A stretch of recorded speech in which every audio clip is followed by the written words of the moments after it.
Hello'. তো আজি বহুত দিনৰ পিছত আকৌ ভাবিলোঁ, যিহেতু কালি মই আপোনাক কৈছোঁ যে মই 90 ডেইজৰ ভিডিঅ' চেলেঞ্জ এটা একচেপ্ট কৰিছোঁ বুলি। তো আজি মই তাকে ভাবিলোঁ যে মানে আপোনালোকৰ ওচৰত মানে এখন যিহেতু মই দোকান এখন খুলিছোঁ, মোৰ গ্ৰ'চাৰী ষ্ট'ৰ। চ' তাকে ভাবিলোঁ যে মোৰ গ্ৰ'চাৰী ষ্ট'ৰখনৰ পৰা মানে গ্ৰ'চাৰী ষ্ট'ৰখন মানে কেনেকৈ এখন কম বাজেটত আপোনালোকে কেনেকৈ এখন মানে সৰু মানে আপোনালোকে এখন দোকান এখন দিও আপোনালোকে নিজৰ জীৱিকা উপাৰ্জন কৰিব পাৰে এটা কম বাজেটত। মই তাৰে আপোনালোকক ধৰক এটা মানে আজি ভিডিঅ'ৰ কথা ক'ম বুলি আজি আপোনাৰ ওচৰত আহিছোঁ মানে। তো ষ্টাৰ্টিঙত একচুৱেলি মানে মই দোকানখন দিবলৈ মানে বেছি টকাও লাগে বুলি তেনেকৈ মই নকওঁ। একচুৱেলি মই নিজেও দোকানখন বহুত কম টকাৰ পৰাই ষ্টাৰ্ট কৰিছোঁ। ধৰক মিনিমাম বাজেট আপোনাৰ ধৰক 40-45 হাজাৰ টকা এটা হ'লে আপুনি ধৰক ধুনীয়া গ্ৰ'চাৰী ষ্ট'ৰখন আপুনি ধৰক চলাই নিব পাৰে ধুনীয়াকৈ আপুনি আৰামত। আপোনাৰ ধৰক কোনো ফালৰ পৰা প্ৰব্লেম নোহোৱাকৈ, কোনো খুটি নাটি নাথাকাকৈ আপুনি ধৰক তাৰপৰাও ধৰক বহুত পইচা আৰ্ণ কৰিব পাৰে। আৰু একচুৱেলি গ্ৰ'চাৰী দোকানবিলাক আপোনাৰ ধৰক বেছি টকা ইনকাম নহয় ধৰক, বাট কিন্তু ধৰক আপোনাৰ আপুনি ধৰক গ্ৰ'চাৰী বস্তু কিনিবলৈ আপুনি ধৰক এখন হ'লচেলাৰৰ পৰা ধৰিব লাগিব। আৰু হ'লচেলাৰৰ পৰা আপুনি আনি হ'লচেলাৰজনৰ পৰা আপুনি আপোনাক ধৰক 7-10% মাৰ্জিন দিব আপোনাক।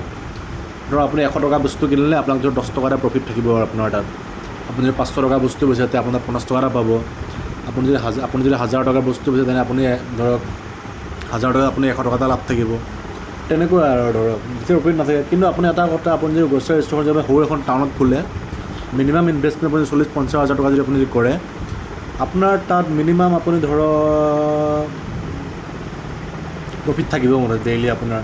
আৰু এটা কথা কিন্তু আপোনাৰ এই ধৰক গ্ৰ'চাৰী ষ্ট'ৰত আমাৰ ডেইলি চেল যাব। এই ধৰক আটাই হওক, চেনিয়ে হওক, নিমখেই হওক, বিস্কুটেই হওক, মেগীয়ে হওক, চাবোনেই হওক, চিগাৰেটেই হওক, গুটকাই হওক, তেনেকুৱা বিভিন্ন ধৰণৰ বিস্কুট বা কছমেটিক্স আইটেমেই হওক, মিঠাতেলৰ বটলেই হওক বা এনিথিং মানে ধৰক আপোনাৰ পানীৰ জামেই হওক বা পানীয়ে হওক, ক'ল্ড ড্ৰিংকছেই হওক, আইচক্ৰীমেই হওক, ডিমেই হওক, মুঠতে আপোনাৰ ডেইলি চেল যাওঁতে আপোনাৰ বস্তু মুঠতে বিকি যাব। এইটো আপোনাৰ টেনশ্যন ল'ব নালাগে বাৰু। আপুনি খালি গ্ৰ'চাৰী ষ্ট'ৰখন খুলি আপুনি খালি যদি বহি থাকে, আপুনি তেনেকুৱাই আৰু ধৰক আপোনাৰ মাহিলী কিবা এটা ইনকাম হ'ব, আপুনি চলি থাকিব পাৰিব, সেইটোৱে আৰু। বাকী ইয়াত ইমান বেছি প্ৰফিট নাথাকে। ইনকেছ যদি আপুনি হ'লচেল খোলে, তেতিয়া আপোনাৰ হ'লচেল এখনৰ ধৰৰ পৰা আপোনাৰ ধৰক প্ৰফিট থাকিব পাৰে।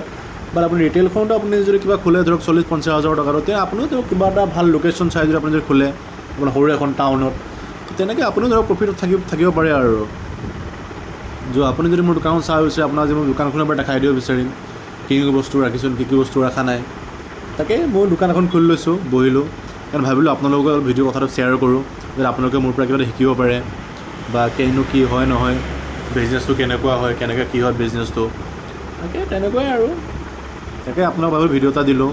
নিজেও যদি 90 ডেইজ চেলেঞ্জ এটা কৰি আছোঁ, কিনো ভিডিঅ' বনাওঁ বুলি এইবিলাক কথাকেইটাই কৈ দিওঁ আপোনালোকৰ আগত। আপোনালোকৰ কিবা এটা প্ৰফিট হ'ব, মোৰ পৰা কিবা এটা কথা শিকিলে নতুনকৈ ধৰক আপোনালোকৰ প্ৰফিট থাকিব। ধৰক কিমানটো বাজেটত ইনকাম কৰিব পাৰে বা কিমান পইচা হ'ব পাৰে, কিমান কি হয় নহয়, তেনেকুৱাই আৰু। সেইকাৰণে ভাবিলোঁ ভিডিঅ'টো বনালোঁ আপোনালোকৰ ওচৰত আজি আৰু। এনেই ঘৰত বহি শুহিয়ে থাকোঁ আৰু তাকে সেইকাৰণে ভাবিলোঁ ইউটিউবত আপোনালোকে কথা কেইটামান কওঁ। যদি ভগৱানে বিচাৰে ইউটিউবতো যদি ফেমাছ হৈ যাওঁ, তেনেকৈ পইচা যদি অৰ্জন হওক, তাকে বোলে 90 ডেইজ চেলেঞ্জটো একচেপ্ট কৰিছোঁ। সেইকাৰণে আজি আপোনালোকক ভিডিঅ'টোও বনাই দিছোঁ। তাকে আৰু সৰু সুৰাকৈ কিনো কৰোঁ বুলি দোকান এখনে খুলিছোঁ। যিহেতু চাকৰি তাকৰিও নাই ঘৰতে, দোকান এখনে খুলি লৈছোঁ আৰু। তাকে চাওক, মোৰ দোকান এখনক এবাৰ দেখাম আপোনালোকক, দিয়ক। এইখন চাওক মোৰ দোকানখন। ইয়াত চাওক, এয়া বিস্কুট, এয়া কছমেটিক্সৰ বস্তু, এয়া ফুড। ইয়াতে আছে মোৰ চাউল, দালি। এয়া চাওক, এয়া হৈছে মোৰ গ্ৰ'চাৰী আইটেমছ, এয়া মছলা। এফালে মোৰ এইবিলাক চিপছৰ পেকেট। এয়া হৈছে মোৰ চিগাৰেট, গুটকা, মছলা পেকেট, চিগাৰেট, গুটকা। এইফালে বাহিৰত আছে মোৰ চিপছ। আৰু মোৰ ঘৰটো হৈছে থানাৰ ফ্ৰণ্টতে, টাউনত। এয়া চাওক মোৰ ঘৰ টাউনৰ ফ্ৰণ্টত, হাওৰাঘাট টাউন। এয়া চাওক মোৰ দোকান, মোৰ আপোনাৰ ধৰক চিপছ টিপছ। এয়া চাওক মোৰ কাপোৰৰ দোকান, কাপোৰ খুলিছোঁ অকণমানকৈ। একচুৱেলি কাপোৰটো মানে এনেই খুলিছোঁ আৰু চেল যায় বা কাপোৰ খুলি থাকিছোঁ আৰু বাকী লাগে লৈও যাব পাৰে। ছোৱালীৰ কাৰণে কুৰ্তি চুৰ্তিও পায়, ল'ৰাৰ জিন্স তেনেকুৱা ধৰণৰ ধৰক। এয়া আৰু এখন হাওৰাঘাট টাউনতে মোৰে ঘৰ, টাউনতে। তাকে সেইকাৰণে দোকান এখনে খুলি লৈছোঁ। এয়া চাওক হাওৰাঘাটৰ নাইট লাইফো চাব পাৰে আপুনি, হাওৰাঘাটৰ নাইট লাইফ চাই। হাওৰাঘাটৰ নাইট লাইফ।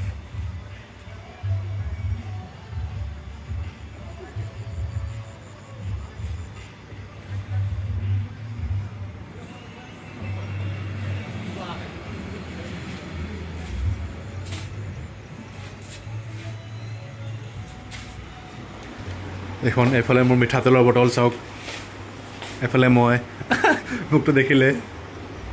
এইফালে চাওক, এয়া হৈছে মোৰ আপোনাৰ মিঠাতেলৰ বটল, এইটো মোৰ মেচিনটো, জোখা মেচিনটো। আৰু এই মেচিনটোৰ দাম হৈছে 5,000। আপোনালোকে মনত ৰাখিব, বন্ধু 4,500 ভিতৰত আপোনালোকে এটা মেচিন পাই যাব। এয়া চাওক মোৰ, তাৰপিছত এয়া মিঠাতেল, এয়া নিমখ, এয়া মেগী, তলত এয়া ডিম, এইফালে গ্লাছ, এইফালে অকণমান কাপোৰ অকণমান আছে, এনেকুৱাই আৰু। চ' দেখিলে আপোনালোকে মোৰ দোকানখন কেনেকুৱা কি কৰিছোঁ নাই কৰা মই, সেইটোৱে আৰু। চ' এনেকুৱা আপোনালোকক দেখাইছোঁ কেনেকুৱা কি হয় নহয়। দোকানখন দেখিলোঁ আপোনালোকে কিবা প্ৰফিট হ'ব, দেখালোঁ আৰু আপোনালোকৰ যদি কিবা প্ৰফিট হয়, মোৰ ভিডিঅ'টো চাই যদি কিবা ভাল পাইছে, লাইক শ্বেয়াৰ আৰু ছাবস্ক্ৰাইব এটা কৰি দিব যদি ভিডিঅ'টো চাই ভাল পালে। এয়াই আৰু আপোনালোকৰ আগত আজিলৈ ইমানে। আকৌ কাইলৈ আকৌ 90 Days চেলেঞ্জৰ কাইলৈ আকৌ বেলেগ এটা ভিডিঅ' লৈ আহিম। আপোনাৰ যদি কিবা প্ৰফিট হয়, আপোনাৰ প্ৰফিটতে থাকিম বাৰু। ঠিক আছে বাৰু, আজিলৈ আহিছোঁ, বাই।